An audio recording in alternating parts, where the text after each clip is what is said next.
पिछले साल के एसएससी के।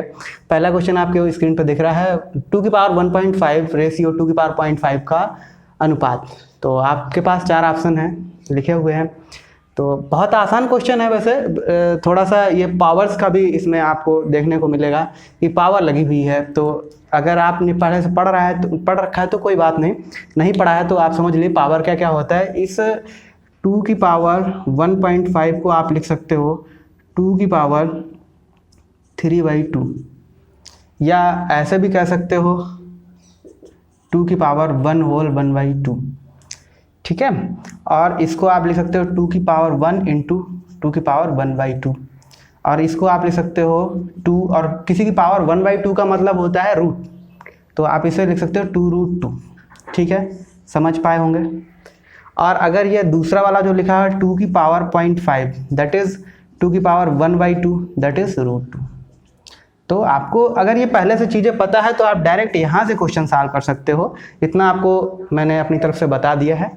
और आप इसको लिख सकते हो 2√2 रेशियो √2। आप देखेंगे रेशियो में जो कॉमन चीज़ होती है वो कट जाती है, तो आपका आंसर आ गया 2:1। पहला ऑप्शन आपके पास है। आइए देखते हैं अगला क्वेश्चन। दिया गया है आपके पास 4 की पावर 3.5 रेशियो 2 की पावर 5। इनका कंपैरिजन तभी कर सकते हैं जब बेस सेम हो, यानी 4 और 2 अलग अलग हैं तो कंपैरिजन होना थोड़ा सा पॉसिबल नहीं है। तो उनका बेस सेम करने के लिए क्या करेंगे, 4 को आप लिख सकते हो 2 की पावर 2, 4 को आप लिख सकते हो 2 की पावर 2, और अगर इसकी पावर लिखा है 3.5 तो इसका टोटल का पावर 3.5। अब अगर आपने पहले से पढ़ रखा है कि पावर का अगर पावर लगा है, जैसे a की पावर x की होल पावर y लगा है, दैट मीन्स आप इसको ऐसे लिख सकते हो कि a की power x into Y. Power की पावर का होता है मल्टीप्लाई, और अगर कोई दो चीज़ें मल्टीप्लाई में लिखी हैं तो उनकी पावर ऐड होती है। देख लेते हैं, जैसे a की पावर x इंटू a की पावर x लिखा है तो you can write as a की power 2x, x plus x 2x, ठीक है। तो बताना पड़ता है थोड़ा सा, तो आप इसको ऐसे लिख सकते हो 2 की पावर 2 इंटू 3.5 दैट इज 2 की पावर 7, और यहाँ पे 2 की पावर 5 लिखा हुआ है। तो अब इसको आप यहाँ से डायरेक्ट सॉल्व कर सकते हो। इतना तो हमने बता दिया आपकी एक्स्ट्रा जानकारी के लिए। और ये लिखा है 2 की पावर 7 और रेशियो 2 की पावर 5। तो क्या है 2 की पावर 7 का मतलब क्या हो गया, 2 की पावर 5 और इंटू 2 की पावर, जैसा कि मैंने बताया अभी आपको पावर में मल्टीप्लाई ऐड हो जाती है। रेशियो में क्या है 2 की पावर 5, 2 की पावर 5 सेम है, दोनों साइड कट जाएगा, तो यहाँ क्या बचेगा 2 की पावर 2 रेशियो 1 दैट इज 4:1, यानी कि ऑप्शन आपका यहाँ भी ए सही। अगला क्वेश्चन देखते हैं 25 की पावर 2.5 इन रेशियो 5 की पावर 3। तो हम क्या करेंगे, दोनों का बेस सेम करेंगे, बिल्कुल सेम क्वेश्चन है। तो क्या करेंगे, इसको आप लिख सकते हो 5 की पावर 2, और जब उसका पावर होगा तो मल्टीप्लाई में आ जाएगा, यानी कि 2.5 रेशियो 5 की पावर 3, और ये हो जाएगा 5 की पावर 2.5 2 जब कितना हो जाएगा 2 दूनी 5, यानी कि 5 रेशियो 5 की पावर 3। ओके, अब एक तरीके से डिवाइड में होता है, 3 पावर इसकी कट जाएगी, नहीं कट सकती है तो आप ऐसे समझ लो 5 की पावर 3 इंटू 5 की पावर 2 ऐसे लिख सकते हो ना इसको, ये भी आपको काम देगा आगे। और 5 की पावर 3 ये कट जाएगा, तो जब कटते हैं ना डिवीजन में कटते हैं तो 1 बचता है, ये ध्यान रखना, नहीं तो तुम लोग 0 लिख सकते हो, कोई बड़ी बात नहीं है। तो 5 की पावर 2 रेशियो 1 दैट इज 25:1। आइए अगले टाइप के क्वेश्चन पे आते हैं। इसमें क्या होता है कि आपको कोई दो वेरिएबल्स का रेशियो दे रखता है और उनके बीच में कोई रिलेशन बना करके उसका रेशियो पूछ रहा होता है। तो हमेशा ध्यान रखना, ऐसा क्वेश्चन तभी बन सकता है जब रेशियो में पावर्स जो होती वेरिएबल की वो सेम हो। अगर इनकी पावर सेम नहीं होगी तो इस टाइप के क्वेश्चन का आंसर होगा ज्ञात नहीं किया जा सकता है।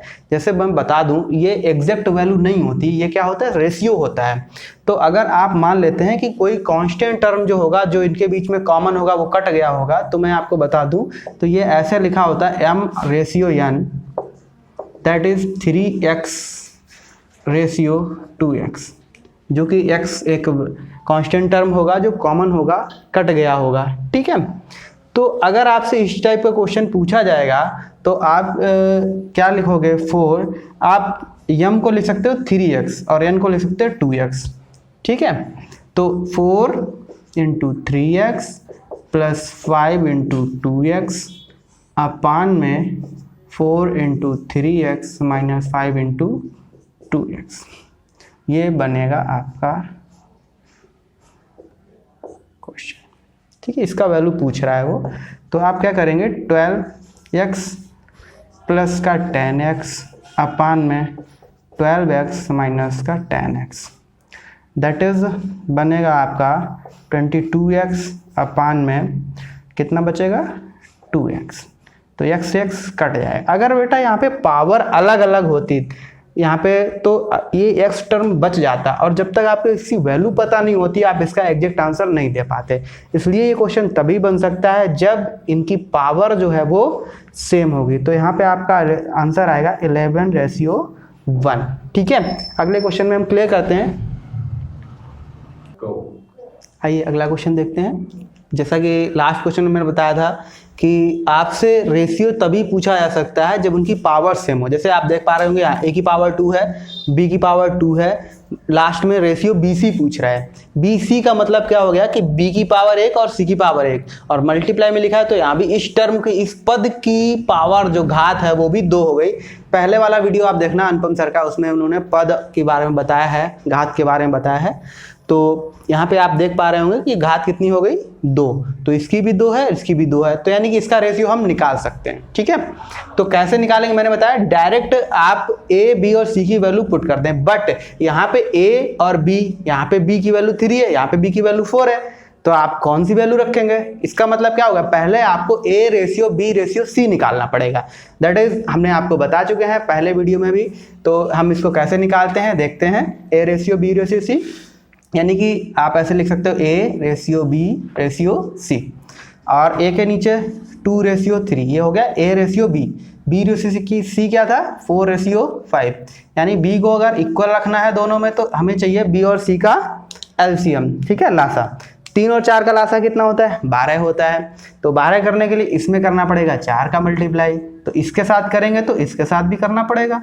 इधर क्या करेंगे, इसमें करने का पड़ेगा 3 का मल्टीप्लाई, इसमें करेंगे तो इसमें भी करना पड़ेगा। तो a रेशियो b रेशियो कितना आ जाए 4 2 जा 8 रेशियो 4 3 जा 12, ये 12 आ गया आपके पास, तो 5 3 जा 15, ये हो गया a ratio b ratio c। यानी कि आपको a की वैल्यू 8, b की वैल्यू 12 और c की वैल्यू 15 रख देनी है, और यहाँ से आपको आंसर पता चल जाएगा, ठीक है। चलो रखते हैं वैल्यू, तो बट यहाँ पे स्क्वायर लगा हुआ है तो आपसे पूछा गया है a स्क्वायर b स्क्वायर और bc, ठीक है। तो यहाँ पे लिखते हैं a square ratio b square ratio bc, b का मतलब 12 और c का मतलब 15, ठीक है। आप समझ रहे होंगे कि यहाँ पे x क्यों नहीं लिया भाई, मैंने बताया ना, इसलिए पावर सेम करवाई। अगर जैसे यहाँ पे x होता तो यहाँ पे x की पावर 2, यहाँ पे भी x पावर 2, इसके साथ वाला x और इसके साथ वाला x, तो स्क्वायर स्क्वायर और स्क्वायर ये कट जाएंगे, ठीक है। इसीलिए पावर सेम है तो हम इसका रेशियो निकाल पाएंगे। तो ये हो जाएगा आपका 64, ये हो जाएगा 144, मल्टीप्लाई करना है 15 2 जा 30, 0 3 कितना हो जाएगा 80, ठीक है ना। 15 जा 15 3 कैरी का, तो क्या कर सकते हैं इसमें, आप चाहो तो इसको मल्टीप्लाई करने से पहले ही काट सकते हो, ठीक है, जो कॉमन टर्म आ जाए, या मल्टीप्लाई करने के बाद में कट जाएगा। तो कॉमन टर्म इसमें क्या हो जाएगा, आप काट सकते हैं इसको, 4 से कट जाएंगे सारे नंबर्स, ठीक है। 4 का डिविजिबिलिटी टेस्ट आपको पता होगा, लास्ट के 2 डिजिट अगर 4 से कट जाते हैं तो वो नंबर 4 से डिविजिबल होता है। 4 बन जा 4, 2 बचेगा, 4 6 जा 24, ठीक है। 4 एकम 4, 4 6 24, 4 3 12, 2 बचेगा, फिर 4 6 24, फिर 4 चक्कू 16, 2 बचेगा, 4 5 20, ठीक है। अभी भी कोई संख्या है जो इन सबको काट पा रही, मुझे नहीं लगता है, तो आपका यही आंसर हो जाएगा 16 रेशियो 36 रेशियो 45, जैसे आपका आंसर बी है।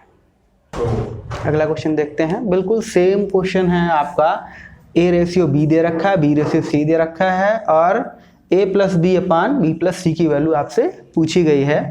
तो आपको करना क्या है, पहले a ratio b ratio c निकालते हैं, a ratio b ratio c, that is 2:3 और B/C क्या दिया 4:5। इसको बराबर करने के लिए आपको इधर 4 का और इसमें 4 का और इसमें 3 का और इसमें 3 का, तो आपके पास आ जाएगा 4 2 जा 8 रेशियो 12 रेशियो 5 3 जा 15। यानी कि जहाँ भी आपका रेशियो है वहाँ पे A की वैल्यू अगर 8 होगी तो B की 12 और C की 15। यहाँ पे आप देख पा रहे होंगे पावर 1 है, ऐड करने पे पावर 1 रहेगी, यहाँ भी पावर 1 रहेगी, तो आप इनका रेशियो निकाल सकते हैं आसानी से। A की वैल्यू क्या रखनी है आपको, A + B/B+C पूछा है आपसे, तो 8 + 12/12 + 15 ये हो जाएगा आपका 20 और रेशियो 27। डी ऑप्शन आपका सही है। तो ये था आज की वीडियो के कुछ क्वेश्चंस। उम्मीद करते हैं आपको वीडियो बहुत पसंद आएगी और देखने के बाद अगर पसंद आती है तो लाइक और हमारा चैनल सब्सक्राइब जरूर कर दें। और पीछे के 2 वीडियो मैंने जो इसके बेसिक्स थे वो पढ़ा रखे हैं आपको, अगर इसमें कुछ समझ में नहीं आता है तो आप उन वीडियोस को देख सकते हैं, लिंक डिस्क्रिप्शन में दे दिया जाएगा। और दूसरी बात ये कि अगर आपका कोई सुझाव है, कुछ आप पे क्वेश्चंस हैं, तो वो हमको आप कमेंट बॉक्स में भेज सकते हैं, हम आपके क्वेश्चंस का रिप्लाई ज़रूर करेंगे। तो इस बात की बिल्कुल फिक्र ना करें कि आपके क्वेश्चन का रिप्लाई नहीं किया जाएगा। और ये जितने भी क्वेश्चन मैंने बताए एसएससी की परीक्षाओं के पूछे हुए क्वेश्चन हैं, अभी बहुत सारे क्वेश्चन आपको बताने हैं, इसलिए देखते रहिए हमारा चैनल। Thank you.